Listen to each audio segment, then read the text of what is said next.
Hello and welcome to the Alt Asset Allocation Podcast. Today's interview is with Stephen Goldfeder of Offchain Labs, the company that's building Arbitrum. You've probably heard of Arbitrum lately and scaling Ethereum. This is high on the topic list right now. And overall, this conversation with Stephen was pretty fantastic. It gets technical at times, but we try to keep it pretty high level. And a lot of these concepts, it's very difficult not to go at least into a bit of the technicalities. But Stephen has a PhD in computer science with a focus on cryptography from Princeton. So he's obviously big on the tech side, but he's actually very excellent at explaining these things intuitively. With Arbitrum, they were talking about scaling smart contracts even before the launch of Ethereum. Talk about a gigabrain. So in this episode, we talk about layer 2 scaling, ETH 2.0, and how that fits into the narrative with all of these alternative layer 2 solutions. We then talk about Arbitrum in detail and why it's so good at providing scaling for ETH. This one is very Ethereum scaling focused, but pretty darn key for understanding how the future of Ethereum might look. Before you listen, please don't forget to like or subscribe to the podcast, or even better, leave a review. If you're watching this on YouTube, please subscribe to the channel and or give the video a thumbs up. This really helps more people find the podcast, and I really, really appreciate it. Awesome. All right. Stephen on Arbitrum. Enjoy. Stephen, welcome to the Alt Asset Allocation Podcast. Excited to have you on today. Excited to be here. Thank you. Yeah, of course, man. Arbitrum has been in the news right now. And, as we kind of briefed a little bit before, we talk about a number of different investment options, but this one is specifically about L2s, scaling Ethereum, whether it be, layer 1 or layer 2, but, and specifically what you guys are doing with Arbitrum, because I get very, very excited about it. So we've got a lot to cover. We'll see how much we cover in about an hour. But before we start, let's start off just with your background, how you got into crypto, because I think it's pretty relevant to the story here. Absolutely. So I got into crypto in about 2013, which is crazy. It's soon I'm going to say I got into crypto about a decade ago. It's a long time.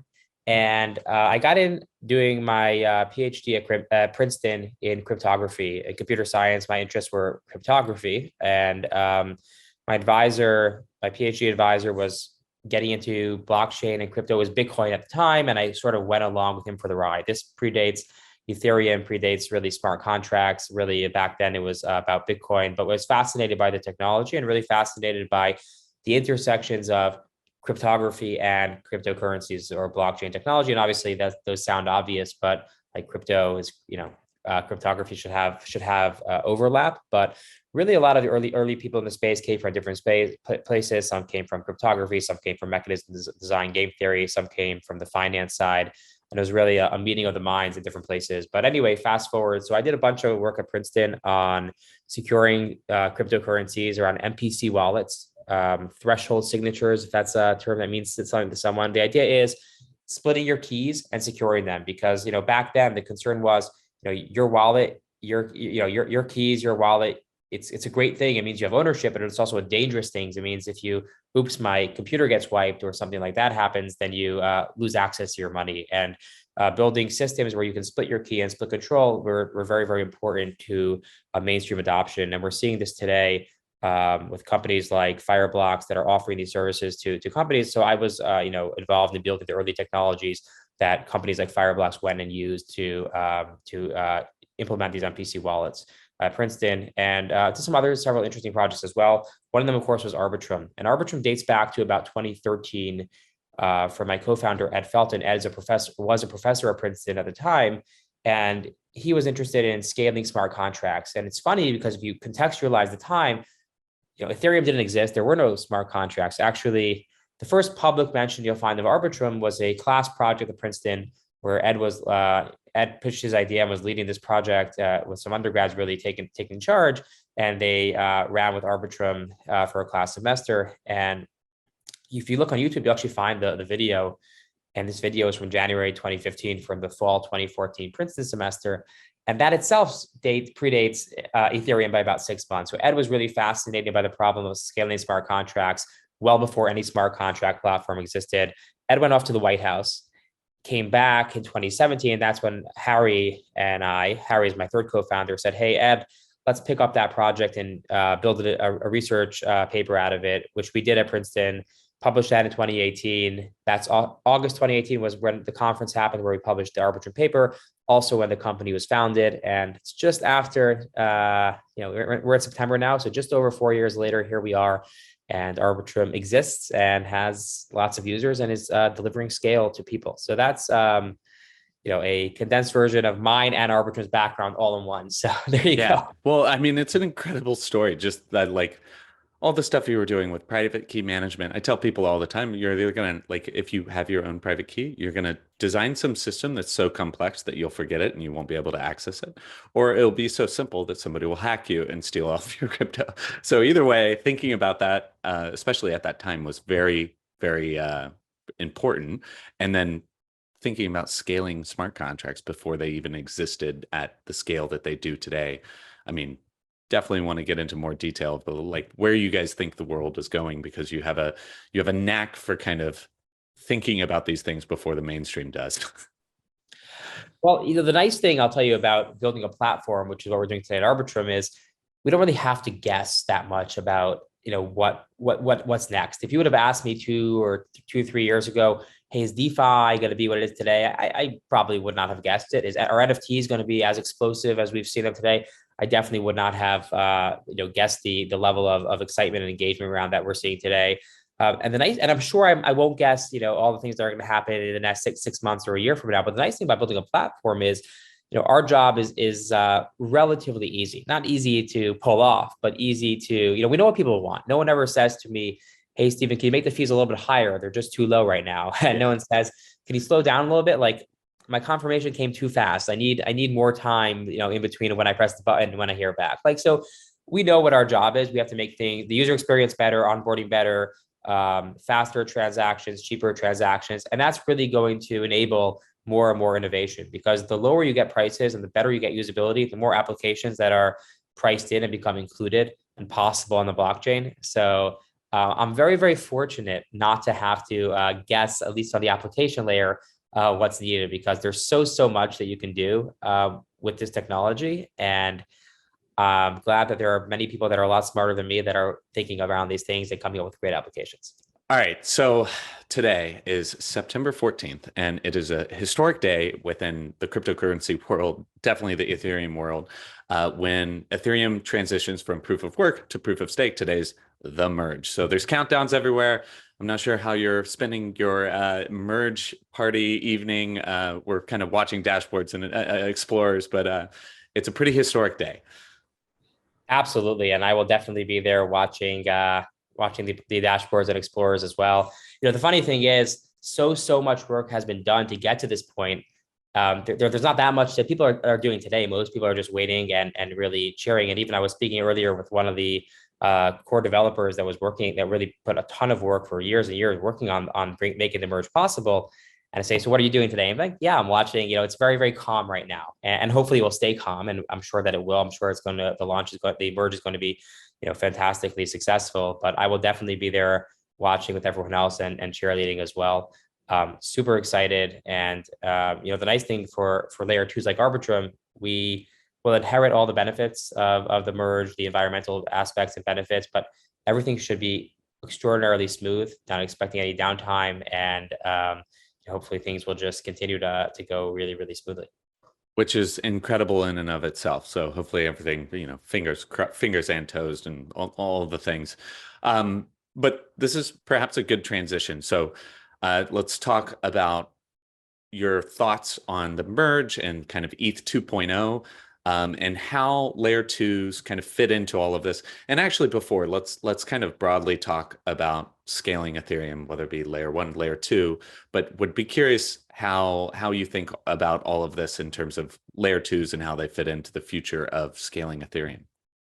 So scaling is basically, scaling is one of the most important properties of a blockchain, obviously. And what happens is you have this amazing technology, and so it enables so much, and then it's limited in who could use it, and that becomes problematic. And the demand, it just becomes so strong. And if you don't have the supply to fill that, fees get expensive, and people don't want really high fees. And for many applications, high fees are just not sustainable. So the question is, how do we scale? And to your point earlier on about the trilemma, there are different trade-offs you can make. So the trilemma, as you alluded to, is this notion that you can't have all three of decentralization, security, and scalability.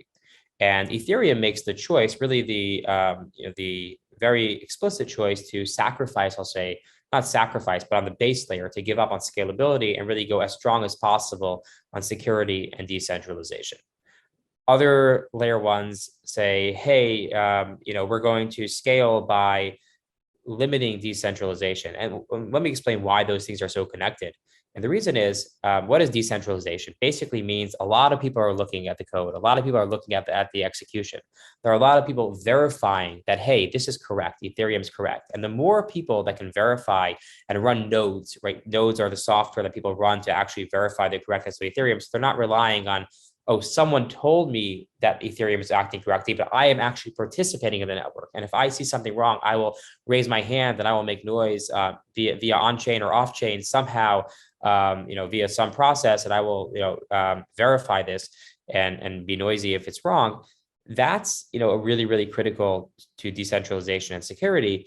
But the problem is, so how does why is that at odds with scalability? And the reason is, well, if you want to scale, you're going to increase the capacity, increase the compute resources, increase the storage resources, right? If the chain grows at a gigabyte a day, that's going to be problematic for people. And me and my laptop, or someone with a not so well resourced computer, won't be able to validate themselves.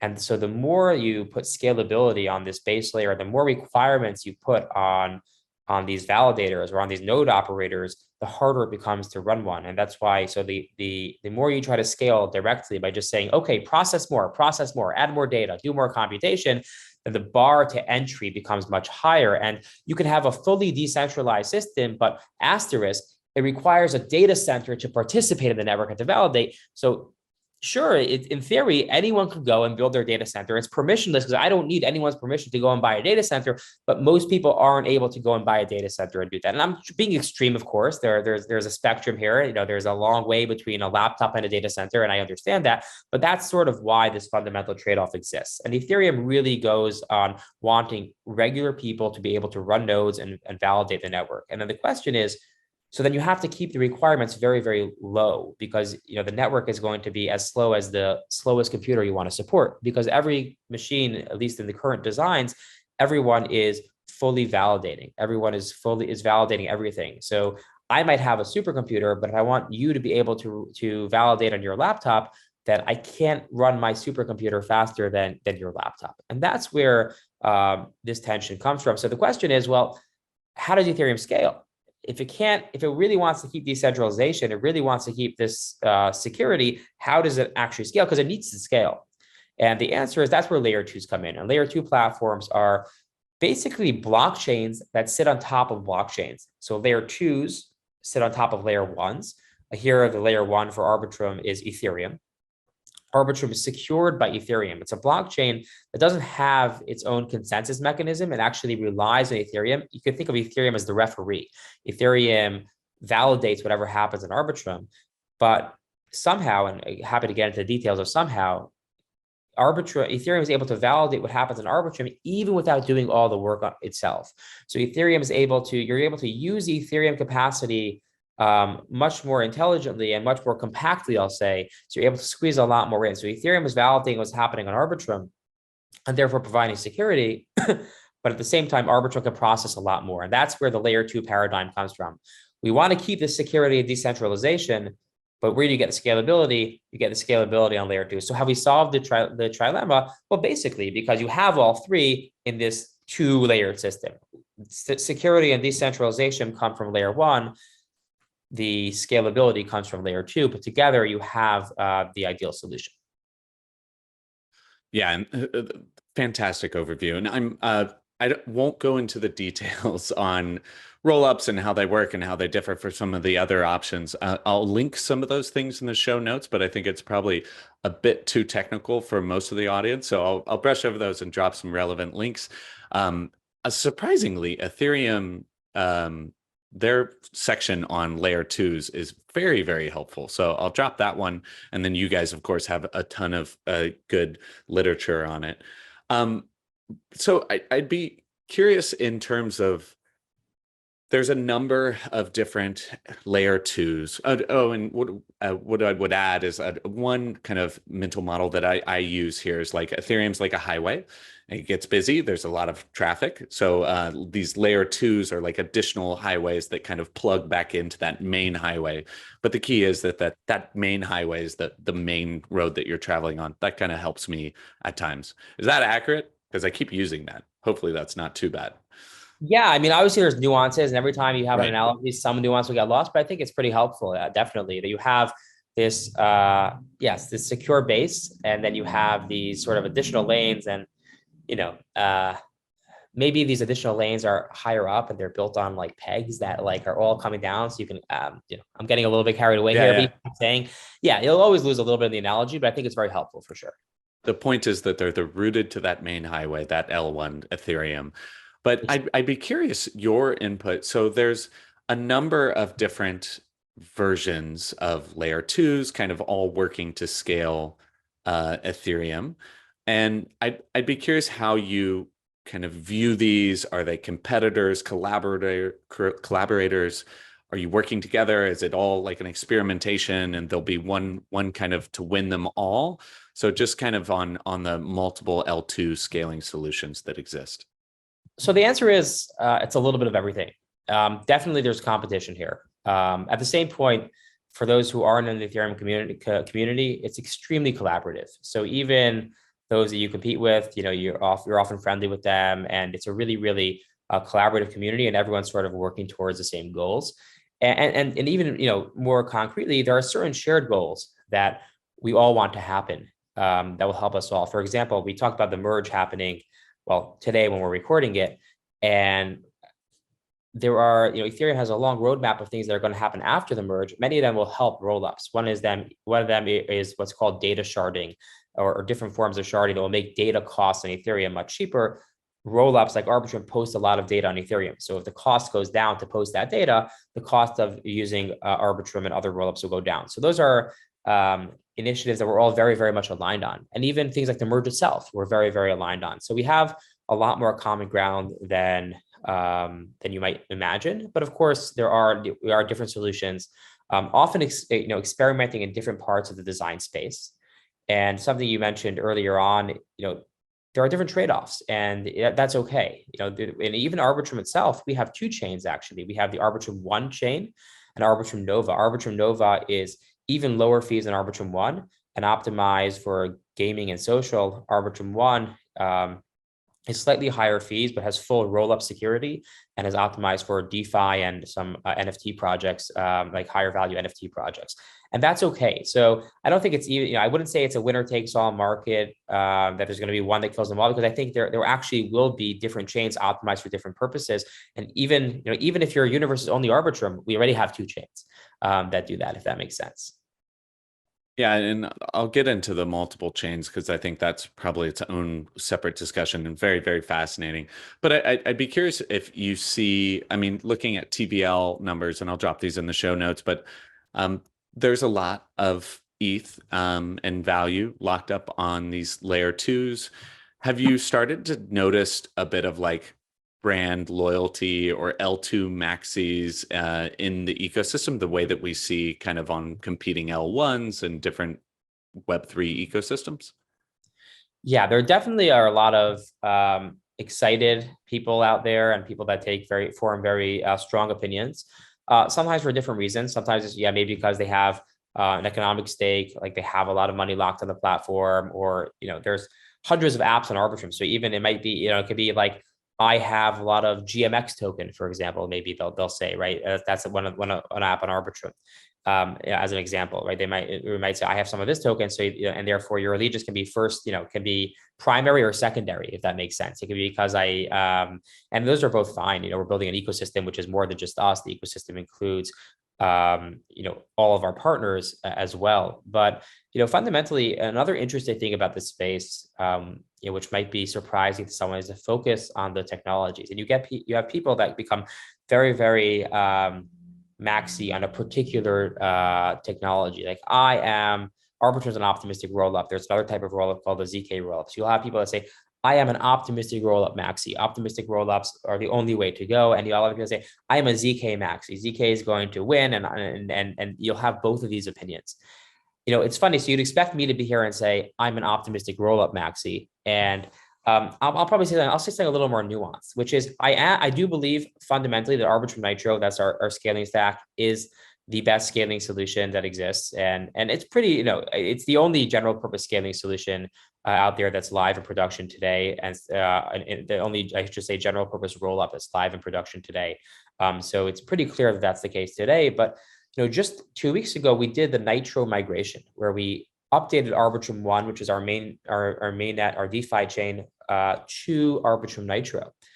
And we were running a different software stack beforehand, and we upgraded it massively. And that shows, I think, our ability to change and our ability to. They're both optimistic rollups, but we're constantly saying to ourselves, how can we do better? How can we make the experience even better? So I'm not actually a maxi on any particular technology. I'm a scaling Ethereum securely maxi.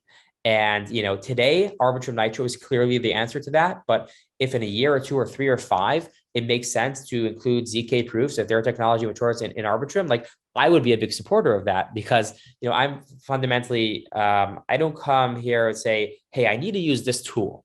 I need to fix the, I must use a hammer. I'll say, what is the best tool for this problem? Today, this is the best tool, but I guarantee you, it doesn't matter what, because it doesn't matter what you're a maxi on. Fast forward 5 years, every single one of these technologies will have progressed a lot, and everything that we're doing today will look early and primitive. And it doesn't matter, where you are. That should be a non-controversial statement.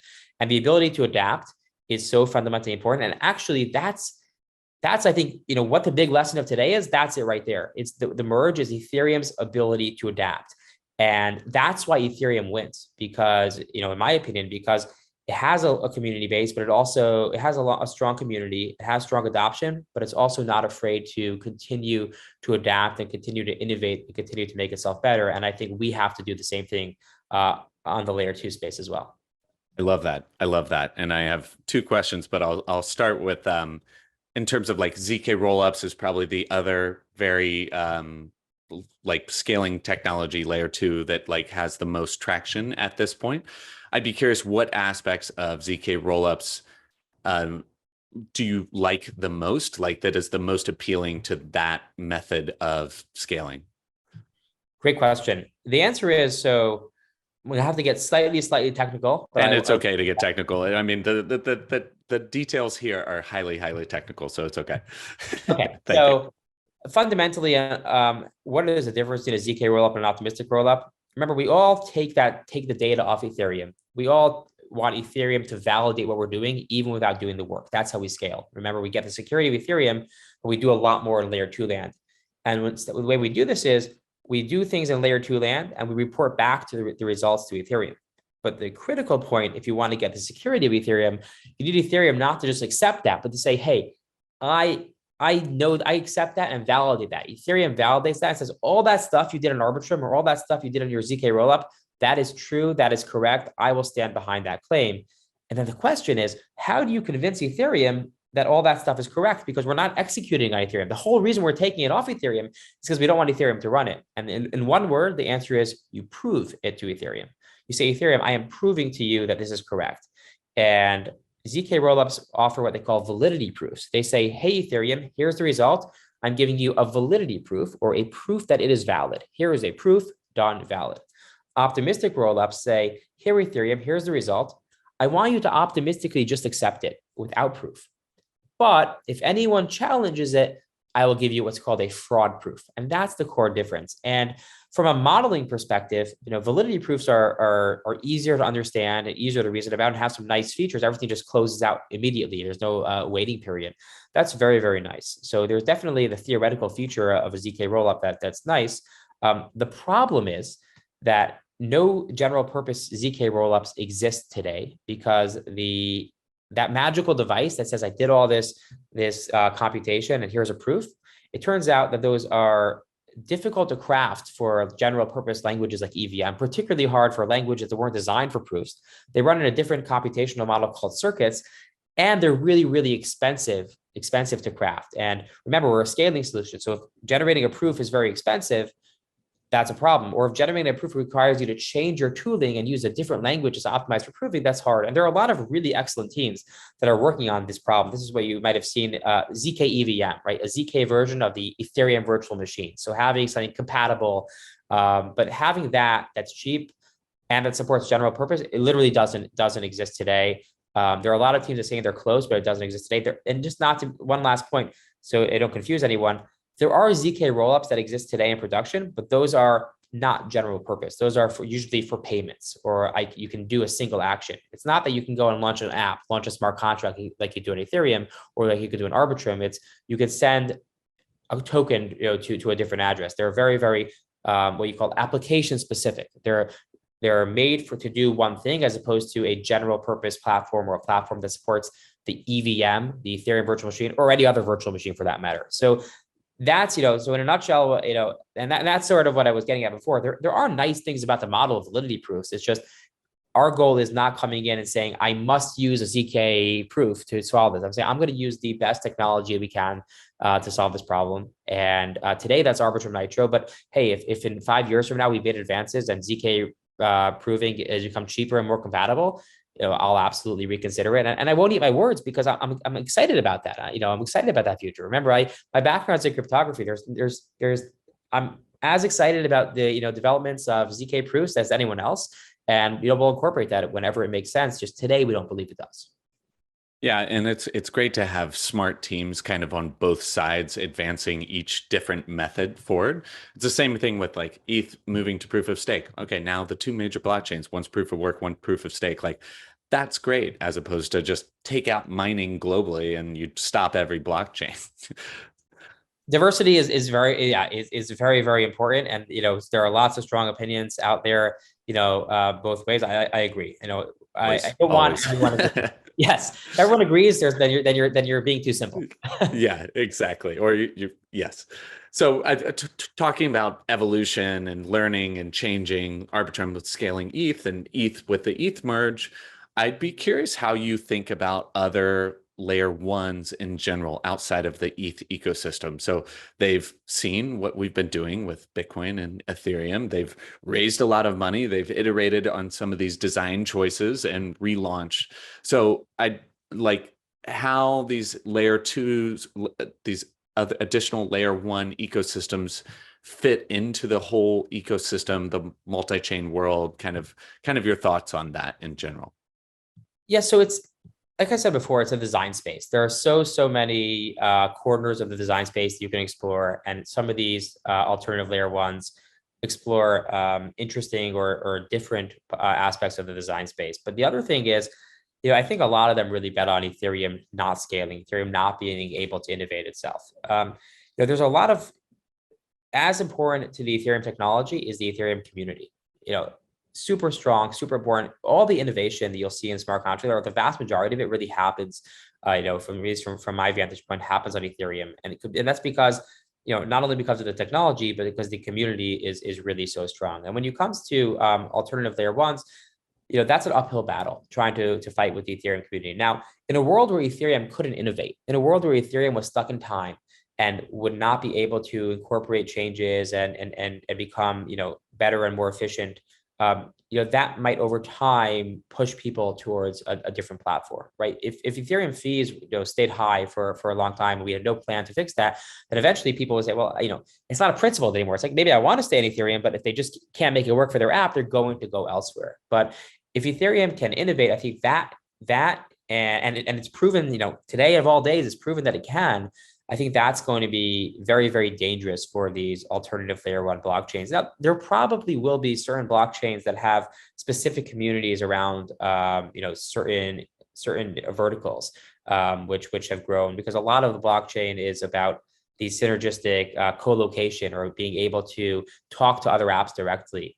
That's very, very important. So, it's not to say that you won't see specialized blockchains around certain applications, but I think Ethereum is going to be the winner for a very, very long time for anything general purpose. because it's shown A, the technology is very strong, B, the community is very strong, and C, we're not stuck in time. We can make those things stronger. So if someone comes with a better design, that's not like, oh no, it's like, how do we improve ourselves to incorporate these details? And that's not to say these other designs are better or aren't better, but if Ethereum researchers believe that there's a better design, if the Ethereum community believes that there's a better design, we're able to move. We're able to go from proof of work to proof of stake, and that's very, very important, that adaptability.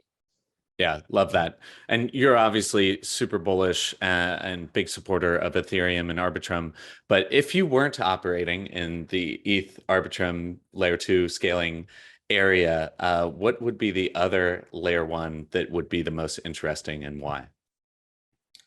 It's a very interesting question. And I think one I guess one interesting one community that I think is quite interesting in how it works is the Cosmos ecosystem. This idea of giving people the ability to launch their own chains and really interact with them. So I do think we're seeing a lot of those in the Ethereum community, even like with Rollups. So you'll see more and more of this. But definitely, I think there's some really interesting. It's a really interesting model, and the way that model has been built out in a more many chain universe in and of itself. But long term, I think a lot of those use cases will probably move to Ethereum. But definitely, I think there's a lot of definitely an interesting model which resonates with many people. Yeah, I agree. All right, let's move into Arbitrum specifically, what you guys are working on, because there's a lot. And first, kudos to whatever Gigabrain marketing came up with Arbitrum Odyssey, because this is like from the outside looks fantastically successful in terms of like marketing and getting traction and people interested. So actually, let's just start there. Like, do you consider Arbitrum Odyssey successful? And perhaps start by explaining what it is. And knowing what you know now, what would you do differently when launching Arbitrum Odyssey? Great question. So yes, I think it's been massively successful. Arbitrum Odyssey is this community-driven, really education and exploration campaign where we teamed up with a well-known NFT artist, Ratwell, and also we had a voting process where the community was able to vote on which projects they want featured. We had these, we ended up with 14 projects, and over 7 weeks, 2 projects a week will be featured, as well as a week for bridging funds. And the idea is each week we'll encourage users to explore a different project or 2 different projects in the Arbitrum ecosystem and do a task or 2 on those projects, depending on what the project defined for their task. And it gives users the ability to really explore and learn about the ecosystem. And I think it's been incredibly successful. So to your question though, so what would I have done differently? So let me talk about this sort of the current state of the Odyssey and how we've adapted over time. We launched the Odyssey initially maybe 2 months ago or so, and we did the bridge week, and it was a fantastically successful week. And we started the week with the second week, we started with GMX and Yield Protocol, which is also incredibly successful. Then we paused the Odyssey. The reason we paused was because it was so successful, and we have a limited capacity. Back then, we were running 1 Ethereum worth of transactions, meaning we were running Arbitrum. This was before the Nitro upgrade. We were limiting the capacity of Arbitrum. We had a hard limit and said, we're not going to go over this capacity. Now, every blockchain really has some hard limit. Ethereum, Bitcoin, for sure, like we know about, but really, there is always one limit. And what happens, in Ethereum or Bitcoin or Arbitrum, when you approach the limit, you don't just turn down transactions. Transactions fees get bid up. There's an auction basically that happens. So what happens is it becomes more expensive to use the blockchain. And this was really the system worked exactly as we'd expected to work, but fees were rising based on the massively increased demand. And we knew that we were just around the corner from the Nitro release. Now with this behind us, I don't think we'd announced the exact date of the Nitro release yet, but we knew that it was coming, very, very soon. And so we said, hey, let's pause this now and wait till after Nitro when we increase the capacity of Arbitrum 1 by 7x.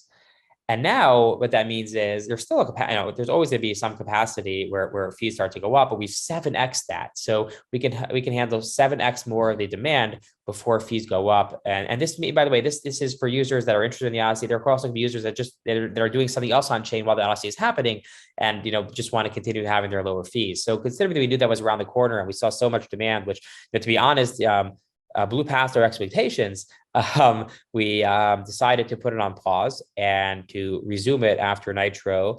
We haven't announced the date yet, but stay tuned. We will be announcing the resumption date very, very soon, and things will pick up exactly where it left off.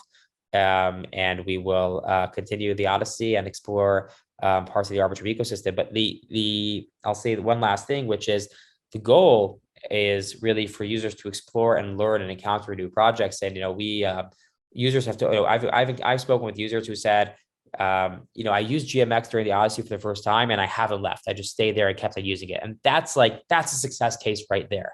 That is exactly what we're trying to accomplish. The power of these technologies is so strong, and introducing users to them is often all that it takes. And through a nice, fun program, users are getting exposed to various facets of the ecosystem. These might be users that never tried any of it before. These might be users that only tried one or two apps, and now they're encouraged to look at others. And for a lot of them, hopefully, it's not about getting this one interaction. It's about introducing them to something which will hopefully, lead to a lot more than that. Yeah, and I love it. I mean, just seriously, the fact that it was so successful that it blew out the number of transactions and had to push forward this upgrade. I mean, that's a success. Let's talk. I mean, you've mentioned a bit with Nitro, but let's talk about when somebody comes to Arbitrum, they see Nitro, they see Nova, they see Arbitrum One. Let's talk about the different chains, different use cases, why they exist, and the way that they are. Definitely. So let me first start by, and I always do this, clarifying the terminology, because there are a lot of Arbitrum One, Nova, Nitro, AnyTrust, Rollup, what is all this? So fundamentally, we have two different types of chains, two different technologies that we use. One is called Arbitrum Rollup, and that's what we've talked before about rollups that they get their security from Ethereum. And we have another set of technology called Arbitrum AnyTrust. This is like a rollup, except for it doesn't put all the data on Ethereum and instead uses a data availability committee. So that's the technology. Then you can imagine, building chains with this technology, these technologies. There could be one, or it could be one chain. There could be two chains. We currently have one chain with each of these technology stacks. Arbitrum One is our rollup chain. Arbitrum Nova is our AnyTrust chain. So Arbitrum One is where most of the DeFi innovation is happening, and your protocols like Uniswap, SushiSwap, Curve, Aave, GMX, they're on Arbitrum One. And Treasure DAO also, NFTs, a lot of that in Arbitrum One. Arbitrum Nova is really targeted at gaming and social. It's a much younger chain. It was only launched in August. And one launch partner that launched with us there was Reddit, and they launched their community points on Arbitrum Nova. What is Nitro then? So we've discussed Rollup, AnyTrust, Nova One. What is Nitro? Nitro is our technology stack. With the Nitro stack, you can actually run AnyTrust chains, and you can run rollup chains. So both Arbitrum One and Arbitrum Nova are running on the Nitro stack. Before that, we had a different stack, which we call now Arbitrum Classic. And that was what was running from the launch of Arbitrum 1 year ago until we did the Nitro upgrade in Arbitrum One. And with the migration, we swapped out the engine, you might think. So Arbitrum Nitro is a new engine. Arbitrum Classic is an old engine. Arbitrum One is a blockchain that was running for a year with the Classic engine, and in midair, we swapped it for the Nitro engine. Arbitrum Nova, on the other hand, is also running with the Nitro engine, but that was launched with the Nitro engine. So we built a new plane with the Nitro engine, and we launched Arbitrum Nova last month. And we also took our existing plane that was ready in flight and swapped out the Nitro engine. I hope that clarified things. No, that's super helpful. And talk about evolution and growing and evolving. If those examples aren't the perfect examples, it's great. I'd be curious. Arbitrum Nova was pretty exciting. This specific use chain. Do you see the potential for additional single use or specific use blockchains being deployed by Arbitrum in the future? And if so, kind of in what niche or vertical? So Arbitrum Nova is actually a general purpose chain, and it's full EVM. You can do what you want, whatever you want in it. It makes a slightly different set of trade-offs. The transactions are cheaper, and the security is not full roll-up security. It's a lot more secure than your typical sidechain because it has the AnyTrust property, but it does rely on this committee for data availability, and you have to trust one or two members of this committee. Now, in the case of Nova, the committee is actually quite strong. It includes us, Reddit, it includes Consensus, it includes P2P, it actually includes Google Cloud and QuickNote as well. So it has a nice varied, it's composed of Web 2 and Web 3 players. And the idea is you don't have to trust all of them. You have to trust really that one of them will keep your data around and things will continue to work. That's a pretty strong property, but it's not quite the rollup, which puts all the data on Ethereum. So now, when a project wants to launch, functionally, these two chains are the same in the sense you can launch any app on either one of them, but a lot of it is about community. If you're a DeFi protocol looking to innovate in DeFi, you're going to launch an Arbitrum WAD because that's where all the other DeFi protocols with their liquidity that you'll want to tap into are already live. But if you want someone that wants to, say, build a game, or you want to do something that ties into Reddit's ecosystem, you'll probably want to launch an Arbitrum Nova. That being said, we have no plans right now to launch further public chains, for us, or for public chains for our users, I should say, because between Arbitrum One and Arbitrum Nova, we really handle just about every application and every price point. We say Arbitrum Nova is targeted at social and gaming, but it's really what is the characteristic that unites these two? It's high frequency of transactions, appealing to a broad base of users that really are likely, many of them, price sensitive. You want the prices to be ultra low, like single cents or less transaction fees, and that will go to Arbitrum Nova. Arbitrum One is for those that can tolerate slightly higher fees, also in the cents to 10, single cents to maybe 10 cents, still not too high, at least at current pricing levels, but want the full security of the rollup, they'll go there. And I'm hard pressed to think of an application that will be served by one of those today. And I think we have basically the package for both of them. There is a question, and over time, when demand comes, when there's more and more demand, what happens? I think we'll take that as we see it. But right now, we have excess demand for all the excess capacity for all the demand we see, and we have a lot of room to grow. And we also have a lot of really great initiatives going on that are going to increase our capacity over time. And the idea is scaling is a cat and mouse game always. You scale, and then more demand comes, you need to scale again. And so we think we have a lot more tricks in us. As I mentioned before, the key of being able to adapt is really, really important. Just like we launched Nitro 2 weeks ago and 7x our capacity, that's not the last time we think we're going to do that. Yeah, well, fully expected that since you guys were thinking about scaling smart contracts before ETH even launched. So presumably you're kind of peering around corners long in advance. Let's talk about roadmap, kind of most exciting thing for Arbitrum over the next near term, 6-ish months, and then more long term, say 5-ish years. But you can adjust the timeframes just more near and more longer term. Absolutely. So we have some really great technical initiatives that are going to happen in the next few months. One that we've talked about a lot is decentralizing of the sequencer of Arbitrum, so having others participate in the sequencer. Also looking to say, hey, how can we make this even better? How can we make fees even cheaper? We have a lot of initiatives going on, but again, the key is without reducing security. If we reduce security, we know how to make fees cheaper. But the key is making the fees cheaper without reducing security. And the good thing is we have some really good ideas of how to do that as well. And making usability even better, right? How do you onboard users that are new to crypto in ways that are safe and secure? We are fully EVM compatible, as EVM compatible as you can get, but also we ask these questions about how can we onboard new developers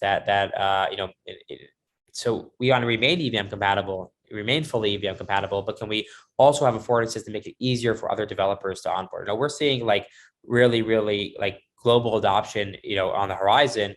And what we want to say is how could we create the tools and the processes that will make this sustainable for a long time and also accessible to the most users possible. Because long term, it's all about the lower you get fees and the more you are able to make that process better for users, the more inclusive you'll be, both to different applications, but to users in different geographies that might have different considerations. And that's something which we're really focused on. So that's a lot of really great technical innovations in the pipeline. So that's in the short term and the long term. The short term, definitely going to work in the Nitro framework. The Nitro framework is very extensible, very adaptive. We have a lot of really, really great things to go on. But in the 5 year term, like I said earlier, everything we're doing today across the industry is going to look very, very early in 5 years from now, because there are so many smart people, both at Arbitrum, but also more broadly in the community, also at universities, looking at these problems, doing fundamental research, and we're going to come a long way. And every day, more and more people just come into this space. More and more smart people just come in and really help push the boundary forward and advance our understanding of what's possible. So in 5 years, we will continue to do that. But the nice thing is, we're committed to, just as Ethereum is doing today, to a smooth transition. Arbitrum One will remain. Its community can know that sure, there'll be a ton of innovation in 5 years, but one, we're committed to supporting the introduction of new technologies and new advances into the stack, and two, we're committed to not disrupting the current stack. So this difficult balance, which again Ethereum is showing that it can do, and we believe we can do too, of innovating while making sure that users remain comfortable and know that they're safe and their assets are safe and nothing's going away, I think are critical. And that's why users can know that in 5 years from now, I can't tell you the exact technical, I'm not going to pretend that I have a 5 year technical roadmap, because, everything will be, will change in 5 years. But I can tell you that users can know that Arbitrum will continue to be at the cutting edge of scalability and innovation. Love that. Love that. Stephen, I had a number of other questions, but I think that we covered so much in this short amount of time, and we're within the time frame. Is there anything else that my listeners should know about Arbitrum before we kind of wrap this up? Yeah, the only thing I'll say is a lot of times I get a question of like, hey, how can I, learn Solidity? I want to get involved? And the answer is, if you want to learn Solidity, you should. And there are plenty of amazing resources and classes for free available to learn that. But the thing that I think people miss is, if you don't know Solidity, if you don't know how to program, if you don't know how to code, there's probably a lot that you can still do to contribute to the space. It's really like a massive movement that has so many facets. And you mentioned earlier on, the Arbitrum marketing guru. We have a fantastic, community team that really works on these initiatives. So I'd encourage anyone that's interested in getting into the space. And that can mean different things. There are places for people to contribute. You can be a designer. There's a lot of design needed in the space. You can be a marketer. You can be a business development professional. There's so much that you can do. And I encourage people to engage. And one way is just to, if you want to take it in, follow Twitter, the Arbitrum Twitter channel, at Arbitrum Twitter channel. If you want to actually engage, come to our Discord and you can ask questions and answer people's questions. That's even better. And if you want to take a leap and join the industry, either at Arbitrum or really at any Web3 company, don't get discouraged. Say, oh, I don't know how to write a smart contract. Trust me, if everyone in the industry, all they knew how to do was write smart contracts, the industry would not be able to move forward. We need every single skill set. So I'd encourage users to jump in and not worry about what you don't know, but contribute what you do know. Double heart on what you just said, because I completely agree. The industry needs smart people. If you're interested, passionate, you can find some way to use your unique skill set to propel it forward, and we want you, that's for sure. Stephen, where can my listeners find out more about you, about Arbitrum? Where would you like to send them? Yeah, so I guess the two best resources are our Twitter page. That's at Arbitrum on Twitter. That's again where you can learn about our partnership announcements. If you're going to be at any Ethereum-based events, we have a big presence. We're actually running a hackathon at DevCon in October. Discord, if you want to take that leap and engage, or just listen there too. But if you have questions, want to answer questions, we have a thriving Discord. Just discord.gg/Arbitrum, and you can go there. And also, like I said, if they want to take the leap and really join us and become part of the team, that's offchainlabs.com/careers. And, we would love to see your application. Awesome. And just a note on DevCon for any listeners out there, I just decided a few days ago that I will be doing the hackathon. So I will be putting together a team. I've got some awesome devs and starting to think about different problems we want to tackle. So send me a DM if you're interested, and I'll hold your hand into perhaps your first hackathon, but it's a great way to get involved. Amazing. Awesome. And I'll link up all of those things. So listeners, you can check out in YouTube or the podcast show notes. You will have all of these. Stephen, really enjoyed it. Thanks so much for coming on today. Likewise, thank you so much for having me. There you go. First off, thank you very much for listening all the way through. I hope you got a lot of value out of that conversation. As always, you can find show notes, links, and more at altassetallocation.com. Please share this with anyone you think might be interested and derive any value from this conversation. And as always, you can reach out to me for any feedback or questions. Please give the video a like, or even better, subscribe on YouTube or your podcast player of choice. This really helps others find the podcast or the video as well. Thanks a lot. Hope everybody has a fantastic day and stay safe out there and invest wisely. Cheers.